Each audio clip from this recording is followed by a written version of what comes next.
Now, Kim Kardashian been on this C murder case for quite some time now, probably as far as late as 2014 to 16. Now, if you don't know anything about the C murder case, for you young people out there, C murder has been previously convicted. Well, I wouldn't say previous, but he's been convicted on a murder of a 16-year-old at a New Orleans nightclub in 2002. Now, there's been footage that's been going around of what happened that night, as far as inside the club when the shooting supposedly happened.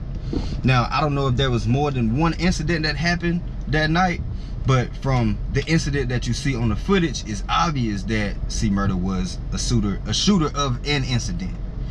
Okay, so there's this setup of the club. It looked like the admission part where people are coming in. You got the walkway area right here, and it's kind of like this box of a room. And you got the guy that's sitting there that's taking the money, and a security guard, a few women, and some other guys that may be, you know, just parlaying around.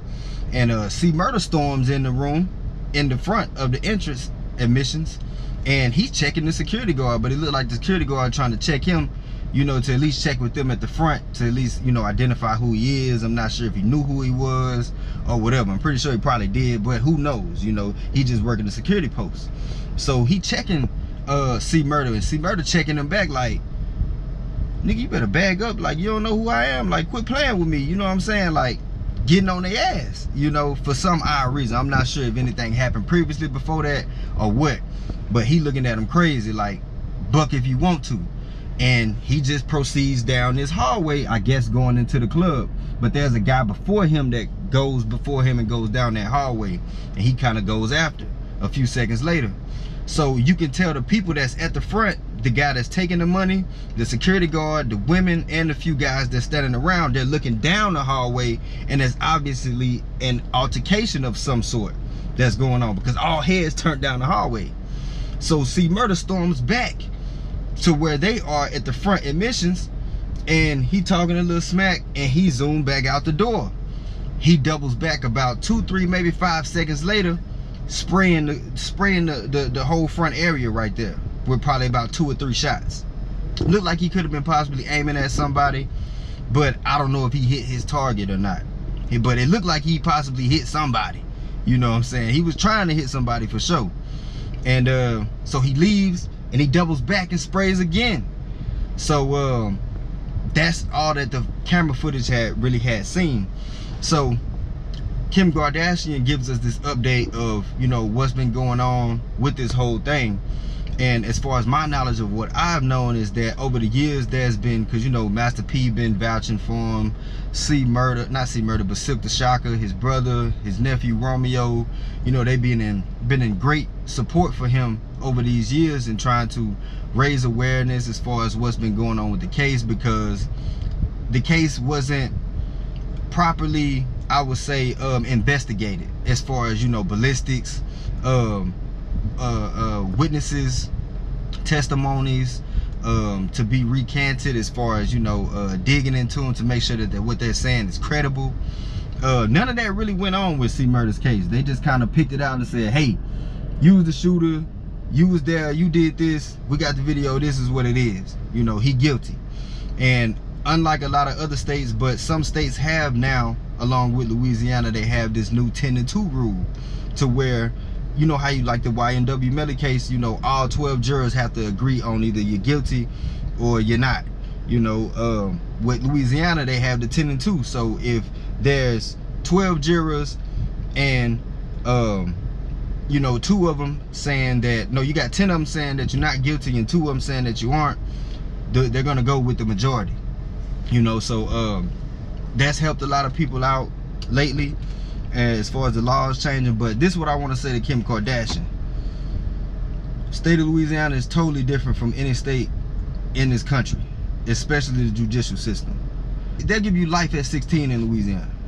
Real talk, still to this day. And a lot of states have abolished juvenile life, unlike us. Like, man, them white folks, we got different kind of white people, bro. Real talk. Like, I done dealt with Texas white people that's racist. I done dealt with Mississippi people, Florida. None of them top Louisiana's white people as far as racism. Now, we got good white people. You got good white people everywhere. But, man, this is a different kind of white people here, bro. They don't care about nothing. You hear what I'm saying? You guilty, you guilty. They think you guilty, you guilty. And so let's read what she said as far as what she been dealing with over the years.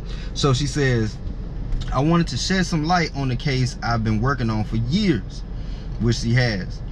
Corey Miller, C. Murder's real name, has spent 21 years in prison for a crime he did not commit. And his conviction is based entirely on the testimony of two men who the state dragged to trial just on material witness warrants. Those men have now sworn that their prior testimony was untrue.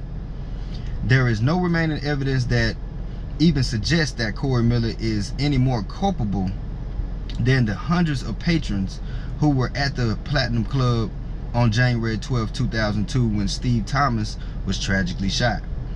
Rather than search for the real perpetrator of the crime, the local sheriff's office zeroed in on proving a case against Mr. Miller. The lead detective harassed multiple witnesses and mishandled the case to such a degree that the trial court had no choice but to grant Mr. Miller a new trial after he was convicted in 2003. In 2009, for 4 months, Mr. Miller's second trial, his attorney attempted to withdraw and complained he had not been paid in years. Says the new judge released to allow counsel to withdraw, and Mr. Miller stood trial for a second time with an attorney who made no effort to call a favorable witness to testify. The state's case was minimal, limited to now recanted testimony of Darnell and Kenneth Jordan, and rather than call the 5 defense witnesses who testified at the first trial that Mr. Miller was not the shooter, trial counsel played an audio of their testimony for the jury. Even with the lack of vigorous defense, the jury recognized obvious issues with the state's case and deliberated for over 24 hours. After being sequestered overnight, the jury attempted to return a 10-2 verdict, with one juror stating she was only voting guilty under duress. And y'all know duress is, you know, it's kind of like they're putting pressure on you to do whatever it may be.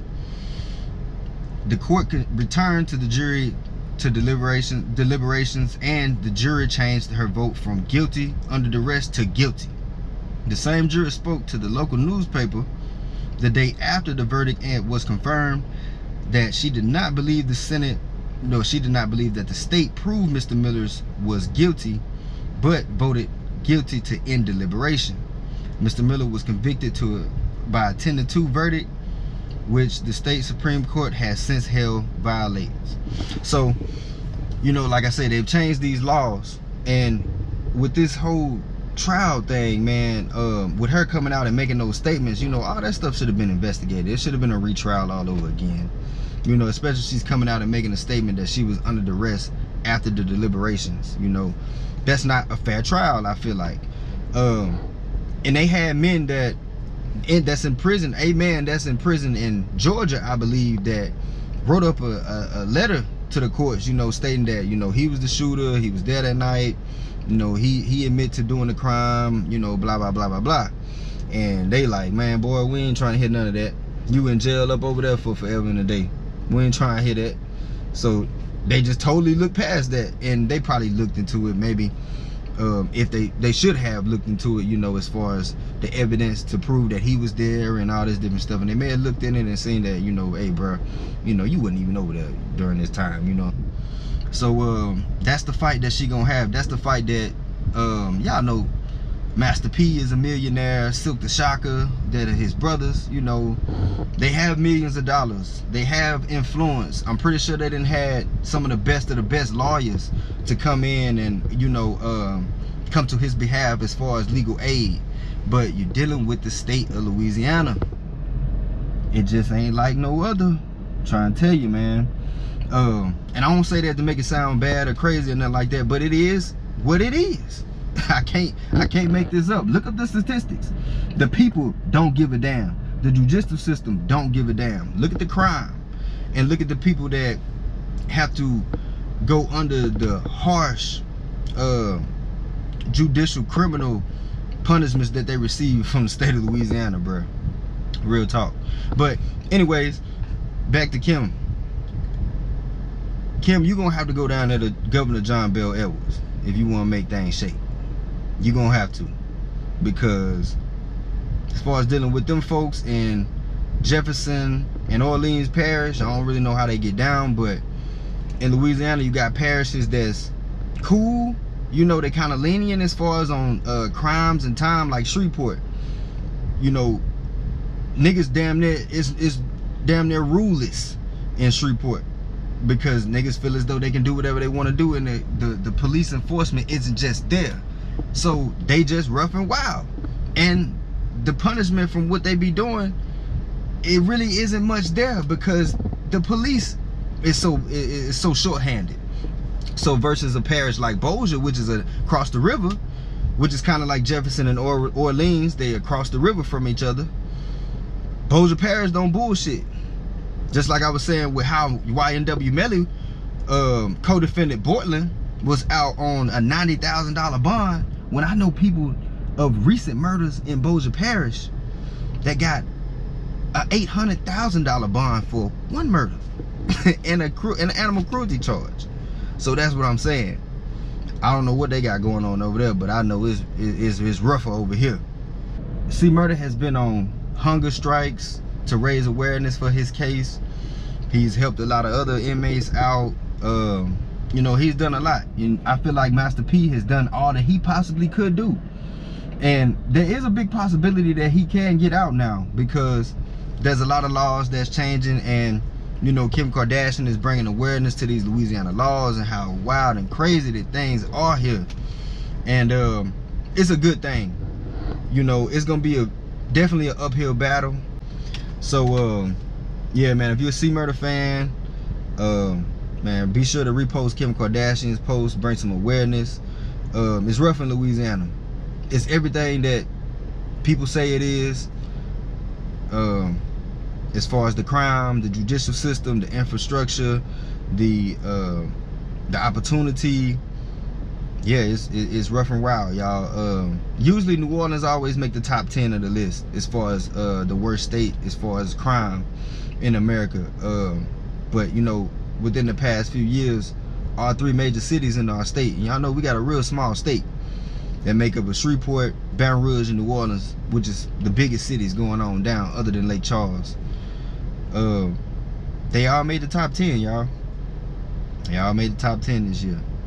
And as you see, like I say, the people don't give a damn about their laws nor their crimes that they commit, and the judicial system don't give a damn neither. Baddest of the baddest down here, man. So yeah, y'all stay tapped in with it. Catch y'all on the next one. Hit me in the comments. Jack About Trades TV. I'm out.